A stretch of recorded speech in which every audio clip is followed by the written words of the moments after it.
Untuk sekali lagi teman-teman, sekarang Oce udah nggak ikut-ikutan, Arman udah mundur, nggak ikut-ikutan ngomong lagi. Terakhir Ariel ya. Sebentar lagi juga Judika mundur, Bro Ariel mundur juga sebentar lagi nih. Tinggal PCL ya kayaknya. Jadi begini, sekali lagi kita tegaskan ya, untuk Bro Ariel tercinta dan tersayang, tidak perlu aturan untuk DDL. Tidak perlu aturan untuk DDL. Aturan pemerintah ya, tidak perlu. Karena sudah ada undang-undangnya di pasal 81. Jadi nggak perlu ada aturannya. Kalau memang kalian itu, para penyanyi itu merek GHC ya, jangan nyanyi lagu kita.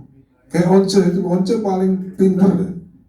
Once itu paling paham hukum. Dia udah tahu kalau dia dilarang ya nggak nyanyiin gitu.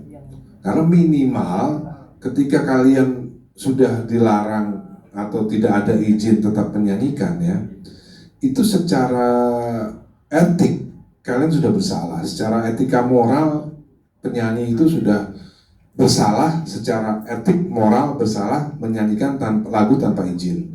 Belum ke jenjang hukum yang lain. Apalagi kasus Agnes Monica sudah divonis oleh hakim bahwa Agnes bersalah karena tidak ada izin dan tidak membayar. Salahnya 2. Maka dari itu saran saya, udahlah, kalau memang tidak ada izin, jangan sekali-sekali berani. Saya udah pernah bikin Instagram kok. Jadi terutama untuk senior-senior yang di FESMI dan di PAPRI, ini kalimat saya, stop nguap, stop bacot. Karena selama ini kalian tidak pernah memperhatikan kehidupan dan tidak pernah memperhatikan bahwa selama ini pencipta lagu tidak mendapatkan haknya dalam urusan performing rights. Jadi stop bacot, stop nguap. Untuk kepada senior-senior di FESMI dan PAPRI ya. Kalian selama ini nggak pernah memikirkan kelangsungan kehidupan pencipta lagu, jadi jangan ngomong lagi soal performing rights ya. Musisi lah ya, musisi itu ada penyanyi ya, ada pemain band. Iya, dari awal supaya nggak bingung gitu. Musisi ya, musisi. Mereka bikin rekaman kan? Oke, mereka rekaman, sini rekaman ya. Mereka rekaman. Lalu siapa yang membiayai? Namanya label. Bisa label sendiri, bisa label orang lain. Label ya. Label itu bisa ada di sini, ada Aquarius, contohnya ya. Aquarius, yang dulu nih, ya kan, Musika, Trinity, Sony, ya, musik, udah ada lain-lain. Ini rekaman. Nah, ketika mereka rekaman itu, mereka mendapatkan royalti yang namanya mechanical. Sebentar. Ya udah nggak apa salah, harusnya apa mechanical rights. Mechanical rights. Ini untuk komposer. Nah, ketika musisi rekaman menghasilkan apa? CD kan ya, kaset atau CD. Dulu ya, kaset 90-an sampai 2000, di tahun 90-an, 70-an ya, pokoknya 70-an, 90-an sampai 2000-an. 2000-an. Kaset, CD, ya kan 2000-an. 97 juga ada sih. Pokoknya sekitar tinggal CD compact disc, terus lagi digital ya. Digital. Nah, digital. Dalam ini namanya platform ya. Ada platform digital, ada platform analog, kaset dan CD. Ini menghasilkan sebuah royalti untuk komposer. Hak ekonominya ya, hak ekonominya royalti untuk komposer untuk di sini. Namanya mechanical rights. Pencipta lagu dapat dari total itu 9% di kontrak. Lalu pemain band ini penyanyi ya, penyanyi komposer. Terus yang ini mereka yang di sini dapetnya di mana? Namanya apa, Denny Casmala? Tuh, Denny aja lupa apalagi Once.